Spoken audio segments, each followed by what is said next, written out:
जाएंगे बाबा आएंगे।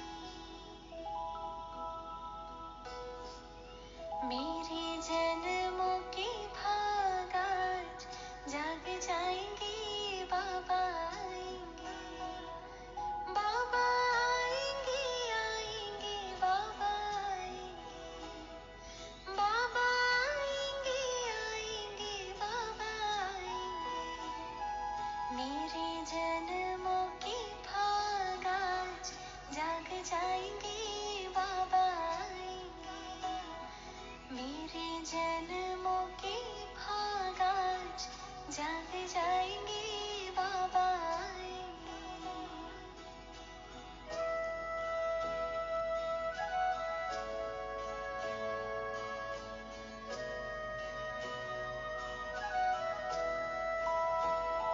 मैं तो स्नेह की माला बनाऊंगी।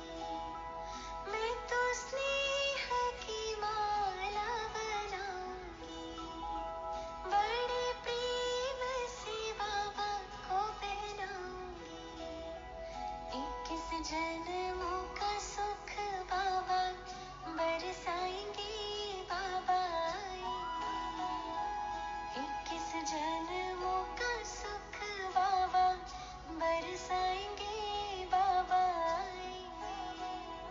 मेरे जन्मों के भाग आज जाग जाएंगे बाबा आएंगे।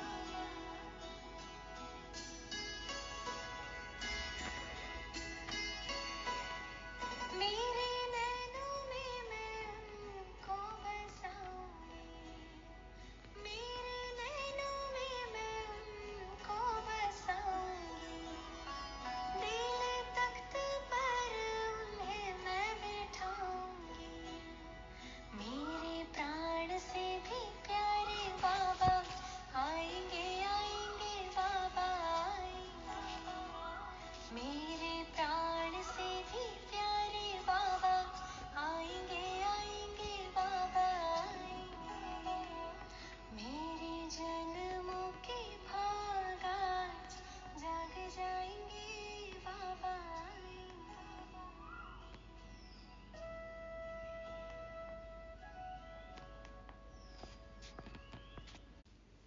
ओम शांति। पुरानी दुनिया से ममत्व हटाने वाले सभी संपन्न मर्यादित ईश्वरीय गवर्नमेंट के सहयोगियों को गॉडली मॉर्निंग और बाप दादा मिलन दिवस की अनेकानेक बधाइयाँ। आज भाग जाग जाएंगे। बेहद का ये खेल है स्मृति और विस्मृति का। इसीलिए है जीत हार, सुख दुख, दिन रात, पवित्रता और अपवित्रता, सतो प्रधानता और तमो प्रधानता, फायदा और घाटा आदि आदि।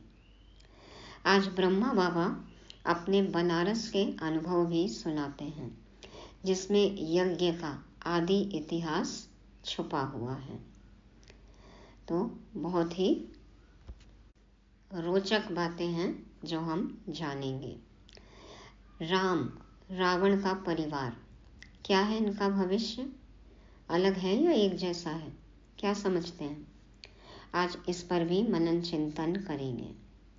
मुख्य है आज याद का चार्ट और अपने कर्मों का पोता मेल। तो ईमानदारी से चेक करेंगे।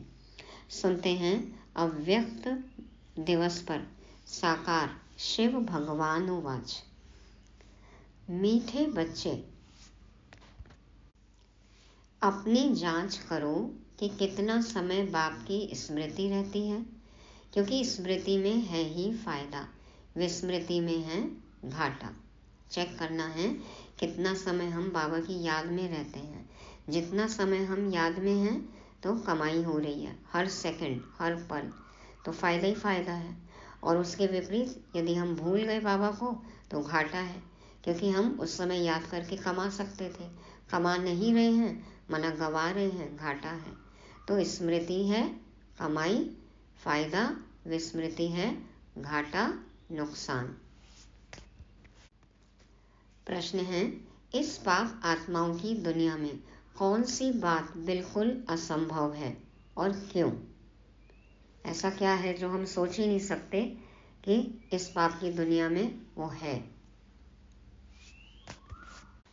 उत्तर में बाबा कहते हैं, यहाँ कोई कहे हम पुण्य आत्मा हैं, यह बिल्कुल असंभव है, क्योंकि दुनिया ही कलयुगी तमो प्रधान है। मनुष्य जिसको पुण्य का काम समझते हैं वह भी पाप हो जाता है, क्योंकि हर कर्म विकारों के वश हो करते हैं। इस समय समझते हैं कि हम पुण्य का काम कर रहे हैं। बाबा कहते हैं हो ही नहीं सकता, क्योंकि कलयुगी तमो प्रधानता है, और जो सोच रहे हैं कि हम पुण्य का काम करते हैं वो भी पाप है, क्योंकि अभी जो भी कर्म किए जाते हैं वह विकारों के वश होकर करते हैं। दान पुण्य भी करेंगे तो उसमें भी नाम मान शान जो है उसकी चाहना छुपी हुई है। सोच ही विकारी है, तो फिर कर्म कैसे पुण्य के हो सकते हैं? आत्मा विकारी, शरीर विकारी, तो फिर अभी कुछ भी पुण्य का काम हो नहीं सकता है। ओम शांति। यह तो बच्चे समझते होंगे, हम अभी ब्रह्मा के बच्चे, ब्रह्मा कुमार कुमारियां हैं, फिर बाद में होते हैं देवी देवता। यह तो तुम ही समझते हो, दूसरा कोई नहीं समझते। तुम जानते हो हम ब्रह्मा कुमार कुमारियां बेहद की पढ़ाई पढ़ रहे हैं, 84 जन्मों की पढ़ाई भी पढ़ते, सृष्टि चक्र की पढ़ाई भी पढ़ते। फिर तुमको ये शिक्षा मिलती है कि पवित्र बनना है। यहाँ बैठे तुम बच्चे बाप को याद तो जरूर करते हो पावन बनने के लिए। अपने दिल से पूछो, सच सच हम बाप की याद में बैठे थे या माया रावण बुद्धि को और तरफ ले गई? बाबा को याद करने बैठते हैं, बुद्धि कहाँ कहाँ भटक जाती है, तो बाबा कहते हैं ईमानदारी से चेक करो। बाप ने कहा है मामीकम याद करो तो पाप कटे। अब अपने से पूछना है, हम बाबा की याद में रहे या बुद्धि कहाँ चली गई? स्मृति रहनी चाहिए, कितना समय हम बाबा की याद में रहे। दुनिया वाले देखो, भक्त लोग मालाएं भी गिनते हैं, लिखते हैं इतनी माला फेरी। आजकल तो डिजिटल आ गया है चेक करने का, माला के जैसे, या कितनी बार याद किया, बटन दबाते जाएंगे और फिर उसमें आ जाता है कि टोटल इतना याद किया है, इतने घंटे या इतनी माला फेरी, तो गिन गिन कर याद करते हैं। हमें बाबा को गिन गिन कर याद करना है क्या? अनवरत अनवरत निरंतर याद रहे। ऐसा भी नहीं कि घड़ी देख कर ही अमृत वेला करने बैठेंगे और जैसे ही समय पूरा हुआ उठ जाएंगे, तो उस समय भी तो बुद्धि फिर समय का ध्यान रखने में ही जा रही है ना, कि कितना घंटा कितना मिनट हमने याद किया है। बाबा का कहने का मतलब है कि एक अवेयरनेस रहे कि कितना समय हम दुनियावी बातों में अपना समय खर्च करते हैं और कितना समय हम बाबा को याद करते हैं। पर ऐसे नहीं कि घड़ी मिनट सेकंड देख कर ही हमें याद करना है। तो बाबा कहते हैं स्मृति रहनी चाहिए, कितना समय हम बाबा की याद में रहे, कितना समय हमारी बुद्धि कहाँ कहाँ गई। अपनी अवस्था को देखो, जितना टाइम बाप को याद करेंगे उससे ही पावन बनेंगे। जमा और ना का भी पोता मेल रखना है, कब जमा किया कब गंवाया। कब से भी मतलब ये नहीं कि कितना समय, कितना हमने जमा किया और कितना गंवा दिया, ये तो पता चलता ही है ना, अपनी स्थिति से भी पता चलता है। तो बाबा कहते हैं अपना पोता मेल रखना है। आदत होगी तो याद भी रहेगा, लिखते रहेंगे। डायरी तो सबके पॉकेट में रहती ही है।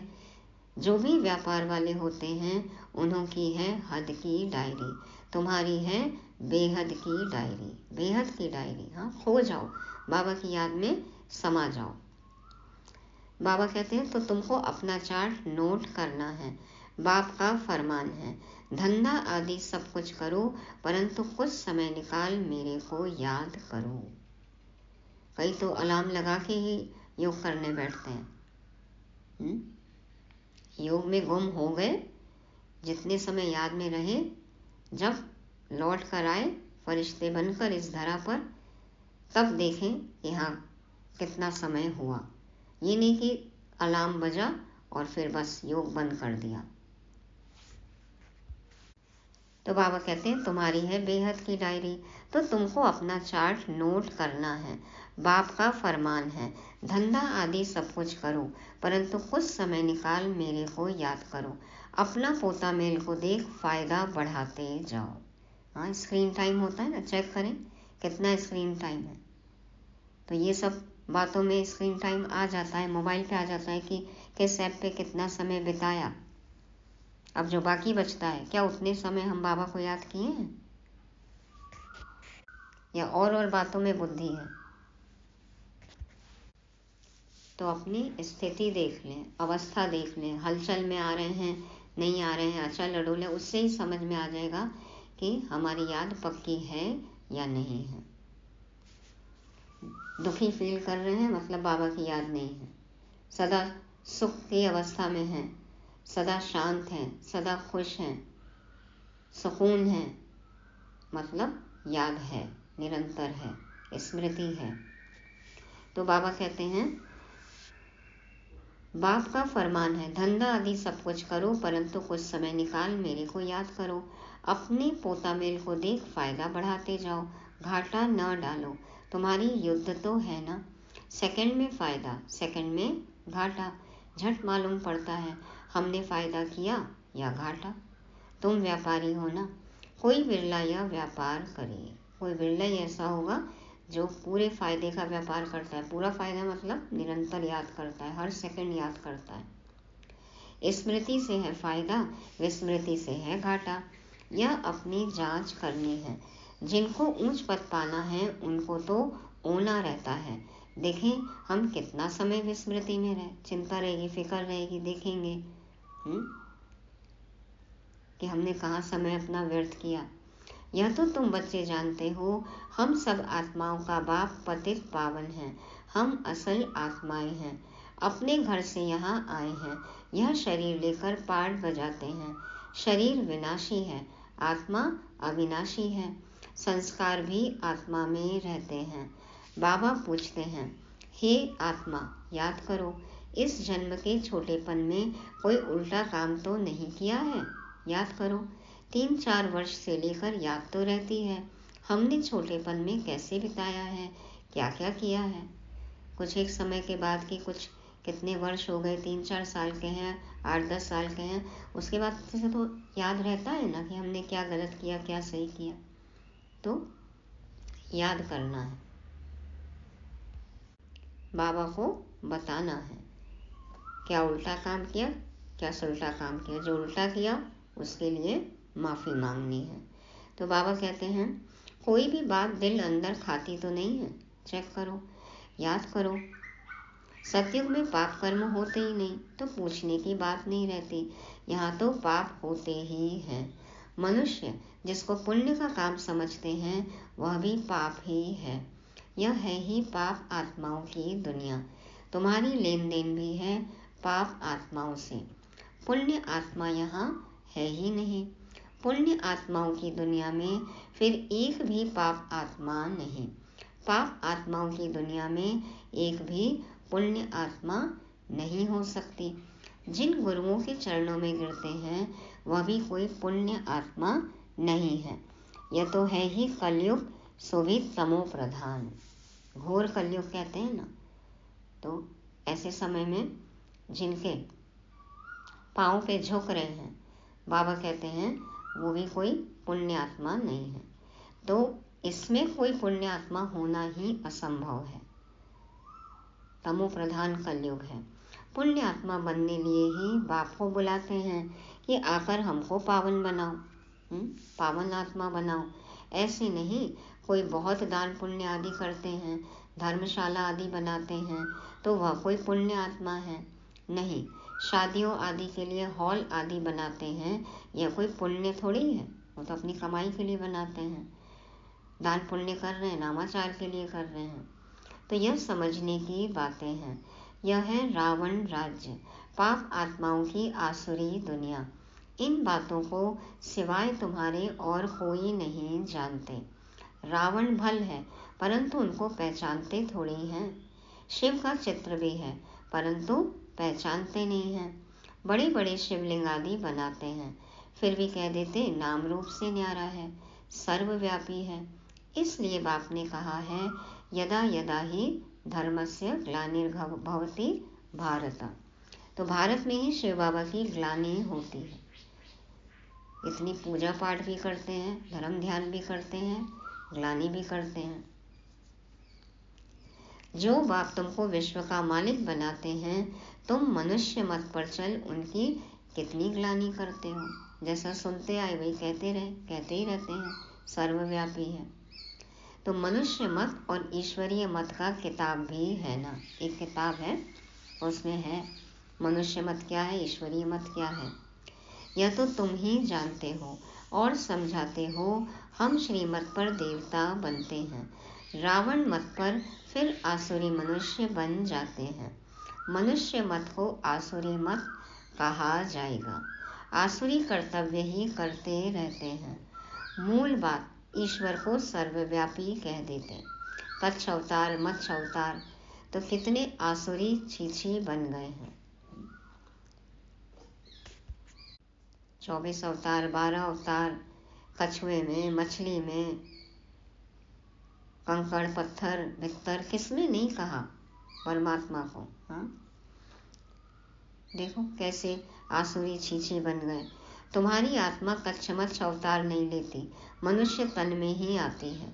अभी तुम समझते हो हम कोई कच्छ मत्स्य थोड़े ही बनते हैं, 84 लाख योनि थोड़े ही लेते हैं। पहले यही समझते ना, कीड़े मकोड़े कीट पतंगे बनने के बाद में जीव जंतु बने, पेड़ पौधे में बने, क्या क्या बने, जानवर बने, उसके बाद मनुष्य तन मिलता है।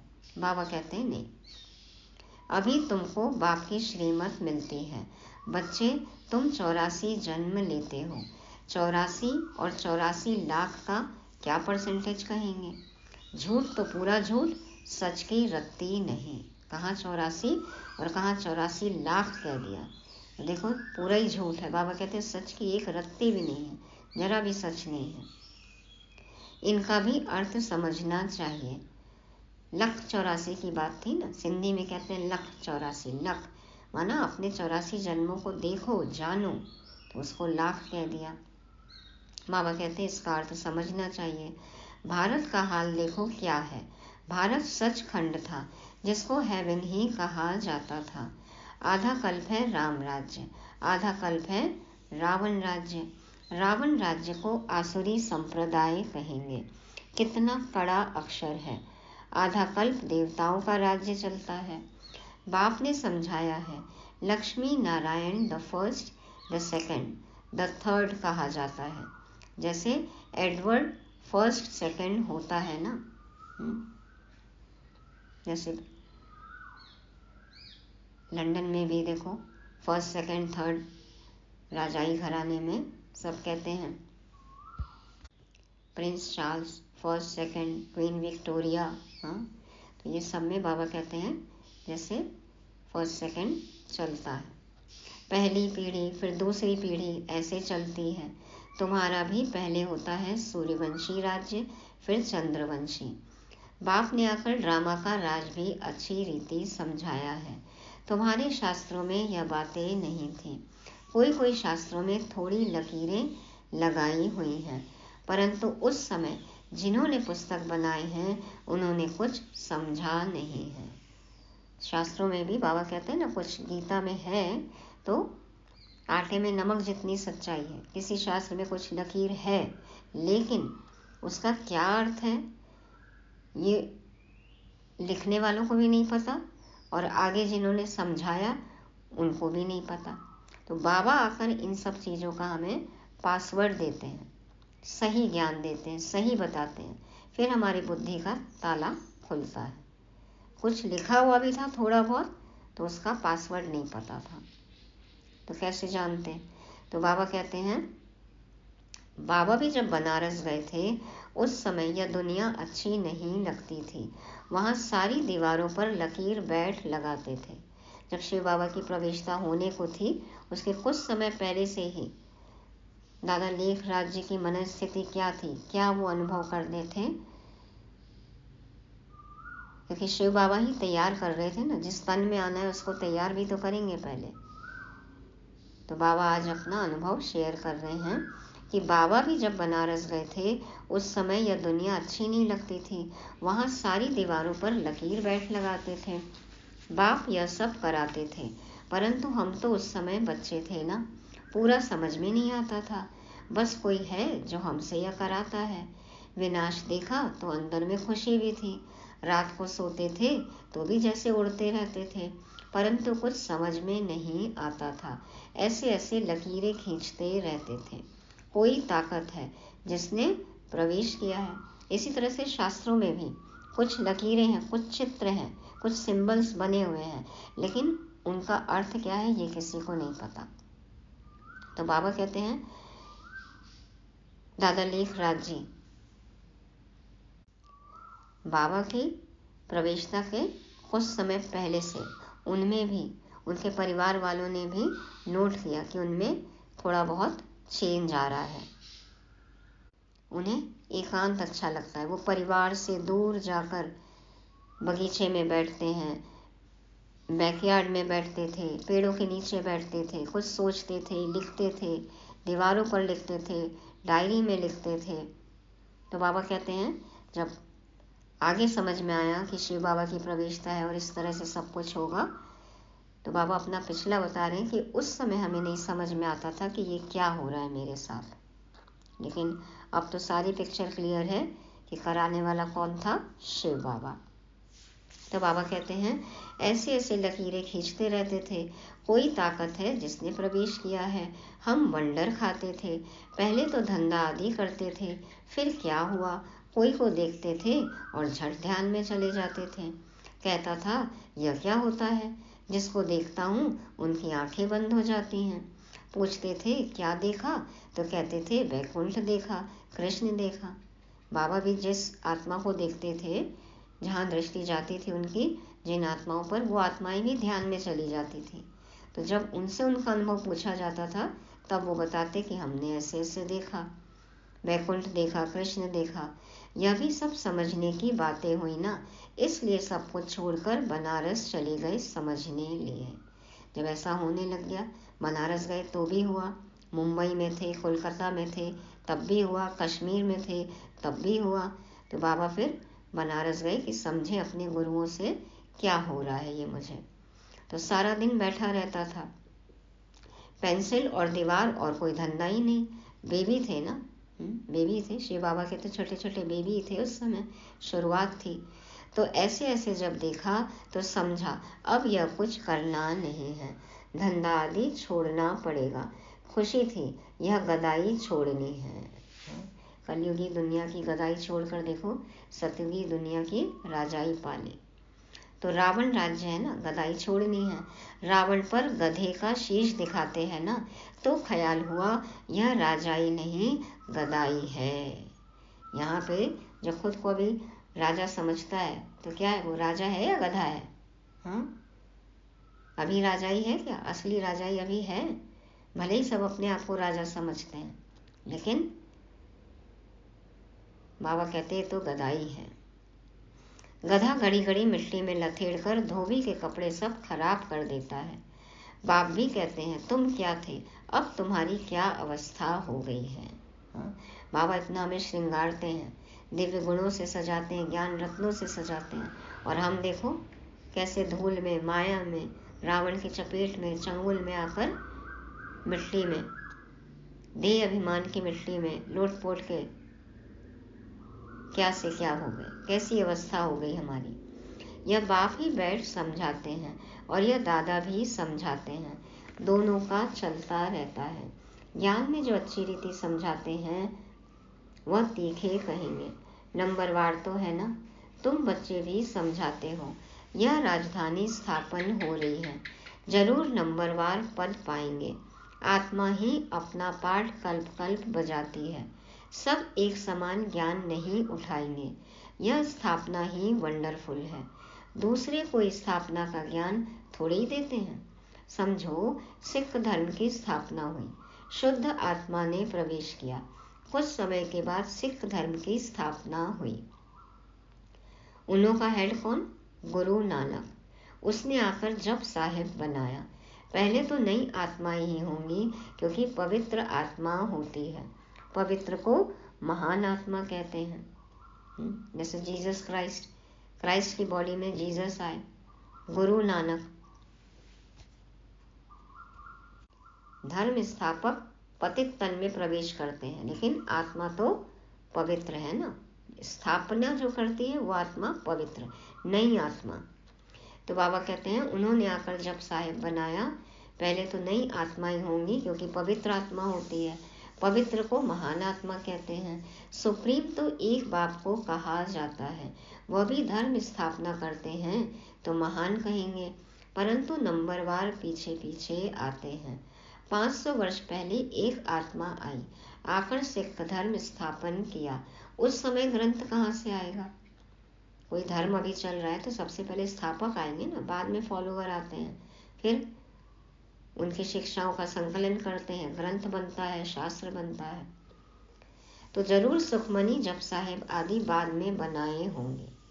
कोई आत्मा आई, उस समय तो ग्रंथ नहीं था, बाद में बनाए। क्या शिक्षा देते हैं? उमंग आता है तो बाकी बैठ महिमा करते हैं। बाकी यह पुस्तक आदि तो बाद में बनते हैं, जब बहुत हो।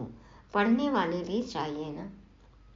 कोई भी अच्छी बात जब बताते हैं तो समाज के लोग उसको नकार देते हैं, पत्थर मारते हैं। साईं बाबा को भी ऐसे ही किया। तो कोई भी धर्म स्थापक जो आए, उन्होंने अपनी शिक्षाएं दी जब, तब उनको नहीं माना जाता था।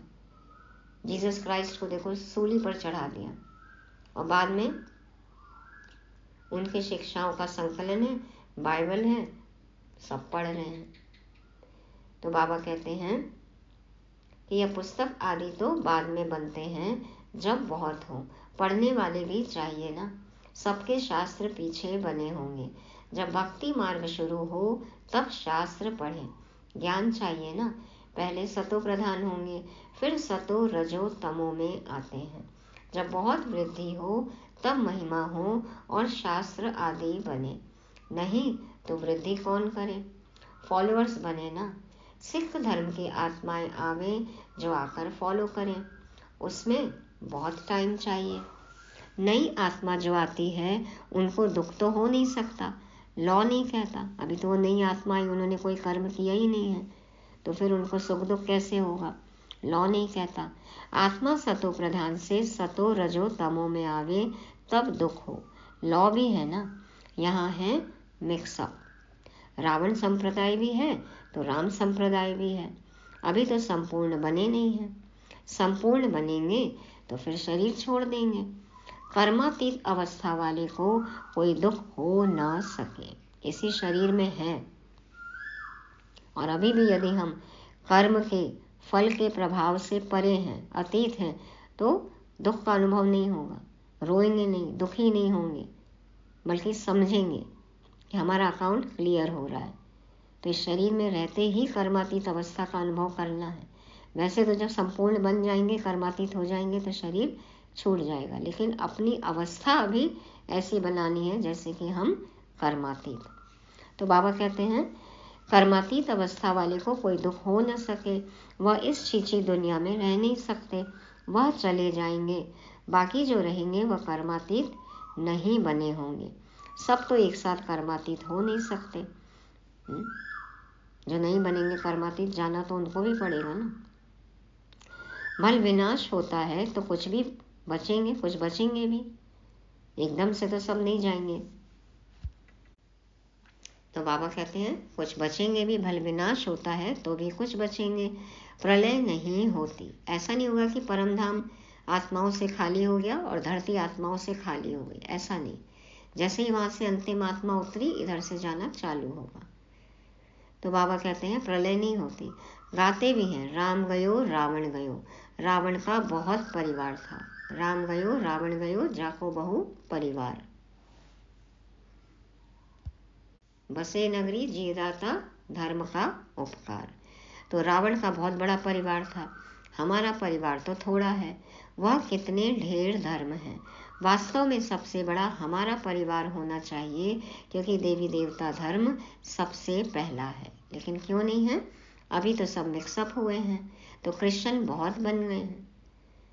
अभी तो लगभग विश्व की 2/3 जनसंख्या ईसाई धर्म मान रही है।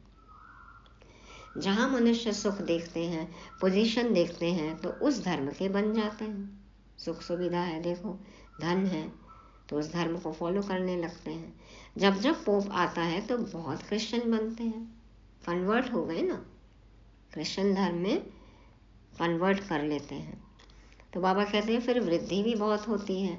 सतयुग में तो है ही एक बच्चा एक बच्ची, और कोई धर्म की ऐसे वृद्धि नहीं होती। अभी देखो सबसे क्रिश्चियन तीखे हैं, जो बहुत बच्चे पैदा करते हैं उनको इनाम मिलता है, क्योंकि उनको तो मनुष्य चाहिए ना। अब तो सब धर्म वाले कह रहे हैं बच्चे पैदा करो, हम माइनॉरिटी में आ रहे हैं। अब सबके धर्म गुरु इस तरह से बोलते हैं खुले मंच पर। कहाँ पहले ब्रह्मचर्य और पवित्रता की बातें होती थी, और अब कहते हैं संतानोत्पत्ति करिए, नहीं तो कैलकुलेशन बताते हैं इतने इतने सालों में ये आपका ये धर्म खत्म हो जाएगा।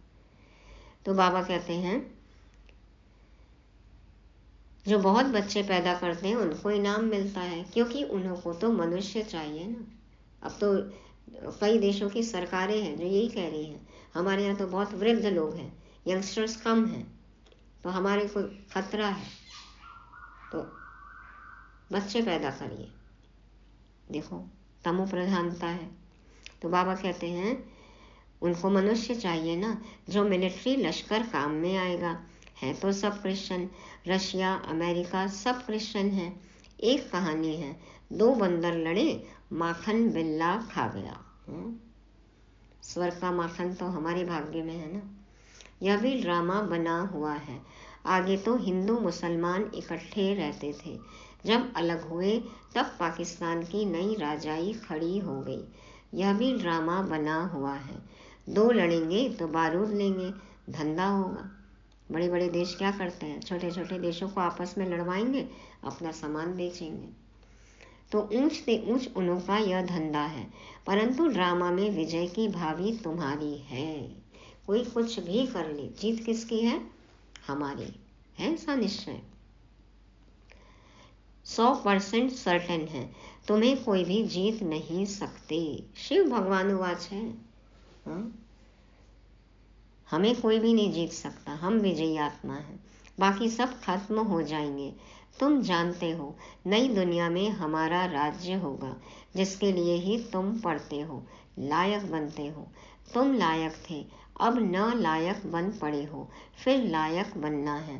गाते भी हैं पतित पावन आओ, परंतु अर्थ थोड़ी समझते हैं। यह है ही सारा जंगल। अब बाप आए हैं, आकर कांटों के जंगल को गार्डन ऑफ फ्लावर बनाते हैं। यह है डीटी वर्ल्ड, यह है डेविल वर्ल्ड। सारी मनुष्य सृष्टि का राज समझाया है। तुम अभी समझते हो हम अपने धर्म को भूल धर्म भ्रष्ट हो गए हैं, तो सब कर्म विकर्म ही होते हैं। अपनी धारणाओं को मर्यादाओं को भूल गए, विकारों के अधीन होकर कर्म कर रहे हैं, तो विकर्म ही होंगे ना। कर्म विकर्म अकर्म की गति बाबा तुमको समझा कर गए थे, तुम समझते हो बरोबर। कल हम ऐसे थे, फिर आज हम यह बनते हैं। नजदीक है ना। बाबा कहते हैं कल तुमको देवता बनाया था, राज्य भाग्य दिया था, फिर सब कहाँ किया। तुमको स्मृति आई है, भक्ति मार्ग में हमने कितना धन गंवाया है। सिर्फ भक्ति में गंवाया है, विकारों में भी गंवाया है। कल की बात है ना। बाप तो आकर हथेली पर बहिष्ट देते हैं, यह ज्ञान बुद्धि में रहना चाहिए। बाबा ने यह भी समझाया है, यह आंखें कितना धोखा देती हैं। क्रिमिनल आई को ज्ञान से सिविल बनाना है। दैहिक दृष्टि है जो, इसको आत्मिक दृष्टि में परिवर्तन करना है। कैसे? स्मृति से। मैं कौन, मेरा कौन, कौन है हम, किसके बच्चे हैं, घर कहाँ है हमारा, कहाँ से आए हैं, क्या करना है, फिर कहाँ जाना है। जब ये याद रहेगा तभी हमारी दृष्टि क्रिमिनल से सिविल होगी। अच्छा, मीठे मीठे सिके लदे बच्चों प्रति माता पिता बाप दादा का याद प्यार और गुड मॉर्निंग। रूहानी बाप की रूहानी बच्चों को नमस्ते। हम रूहानी बच्चों के रूहानी बाप दादा को याद प्यार गुड मॉर्निंग और नमस्ते। शुक्रिया बाबा, शुक्रिया। धारणा के लिए मुख्य सार। पहला पॉइंट, अपनी बेहद की डायरी में चार्ट नोट करना है कि हमने याद में रहकर कितना फायदा बढ़ाया, घाटा तो नहीं पड़ा। याद के समय बुद्धि कहाँ कहाँ गई। दूसरा, इस जन्म में छोटेपन से हमसे कौन कौन से उल्टे कर्म अथवा पाप हुए हैं वह नोट करना है।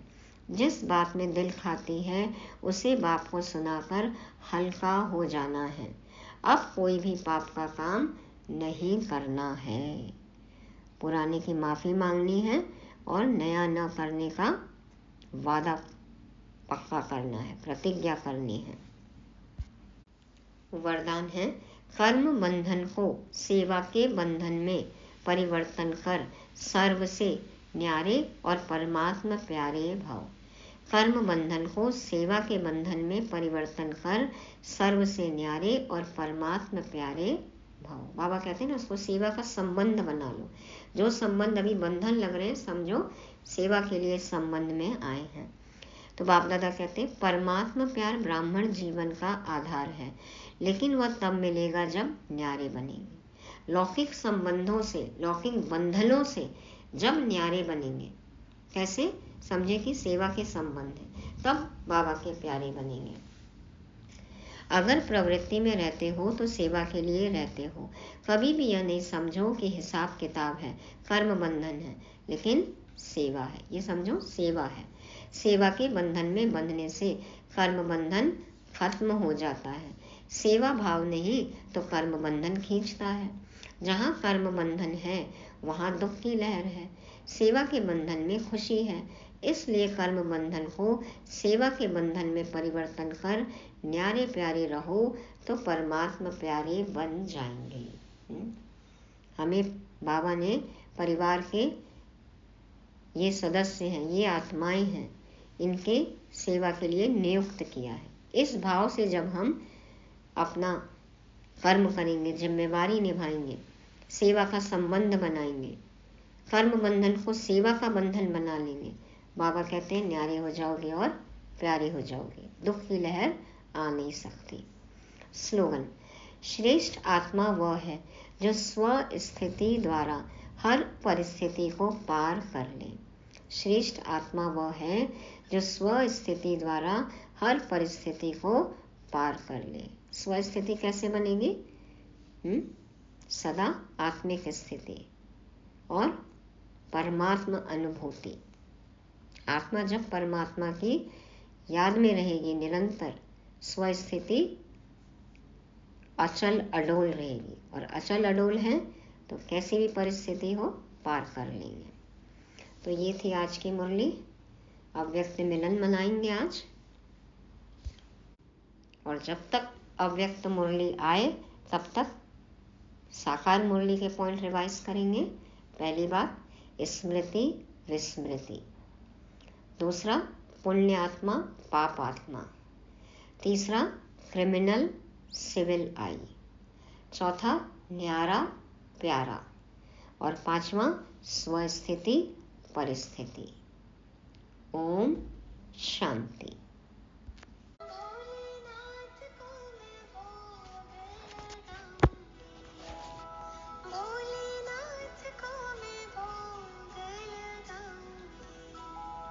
खीर पूरी माखन मिश्री खिलाऊंगी, भंडारी सारे भरपूर हो जाएंगे बाबा आएंगे। भंडारी सारे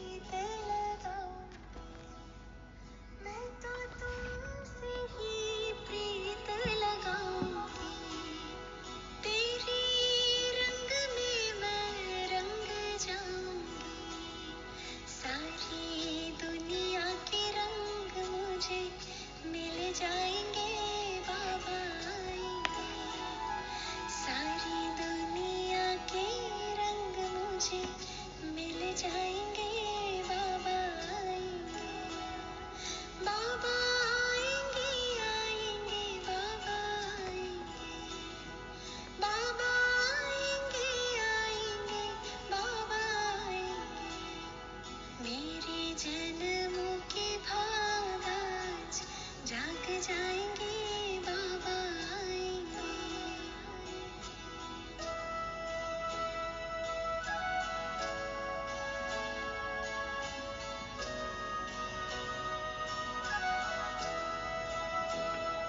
जीवन ये सफल हो जाएगा, जी